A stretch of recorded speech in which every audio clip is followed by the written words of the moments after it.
hari ini Ibu akan mengabsen dulu ya. Siapa yang tidak masuk hari ini? Masuk semua ya, bagus. Alhamdulillah, berarti lengkap ya. Baiklah, sekarang Ibu mau bertanya. Anak-anak, apakah kalian masih ingat pembelajaran kemarin yang sudah kita pelajari? Masih? Tentang apa? Perkalian. Bagus. Apa itu perkalian? Perkalian adalah penjumlahan berulang. Bagus. Nah, sekarang hari ini kita juga akan mempelajari tentang perkalian tetapi dalam bentuk soal cerita. Tujuannya adalah untuk siswa dapat menyelesaikan soal cerita yang berhubungan dengan perkalian dengan bilangan cacah sampai dengan 100. Baik. Nah, sekarang dibuka bukunya halaman 106. Baiklah anak-anak, Ibu sekarang akan mau menjelaskan bagaimana cara untuk menyelesaikan soal cerita perkalian ya. Misalkan ada contoh, Ani membawa 2 kotak pensil. Setiap kotak pensil berisi 3 pensil. Berapakah jumlah pensil yang Ani bawa? Nah, langkah pertama untuk menyelesaikan soal cerita ini, yang pertama adalah kalian harus mengerti terlebih dahulu informasi yang terdapat di dalam soal cerita tersebut ya. Kemudian yang kedua, mengidentifikasi atau menentukan bilangan perkaliannya, berapa dikali berapa. Nah, jadi dari soal cerita tadi kalian sudah mengerti informasinya ya. Kemudian tentukan bilangannya. Kan Ani tadi membawa 2 kotak pensil.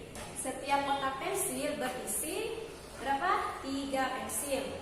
Nah, dari informasi tersebut, berapakah jumlah bilangan perkaliannya?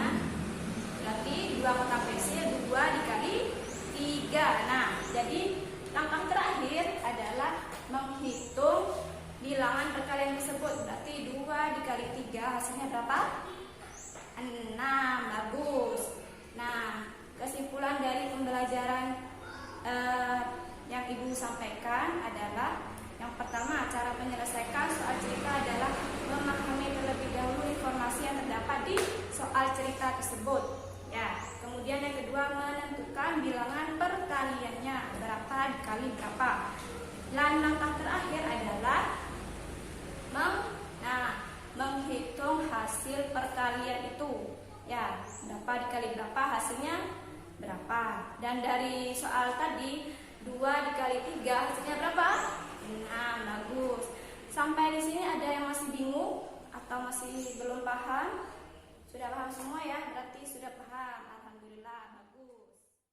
Nah, kalau sudah paham, Ibu mau kasih tugas dulu ya. Silakan dibuka bukunya halaman 107 sampai dengan halaman 106. 107 sampai halaman 108 dibuka. Nah, kalian di situ ada 1 sampai 5 soal, dikerjakan dalam waktu kurang lebih 5 menit ya. Setelah itu dikumpulkan ke Ibu. Baik. Nah, anak-anak, kalian sudah menyelesaikan tugas yang sudah Ibu berikan. Sekarang Ibu akan memberikan PR ya, tugas di rumah. Namanya PR berarti harus dikerjakan di rumah, bukan di sekolah. Gus, jangan lupa nanti di rumahnya dikerjakan, jangan main terus ya. Kerjakan, tetap semangat belajar, oke? Baiklah, karena waktunya sudah hampir habis, kita berdoa dulu ya. Sebelum kita pulang, marilah kita membaca doa. Berdoa dimulai. Berdoa selesai. Baiklah anak-anak, terima kasih atas perhatiannya. Semoga ilmu yang Ibu sampaikan tadi bermanfaat. Tetap semangat belajar. Sampai jumpa besok. Wassalamualaikum warahmatullahi wabarakatuh.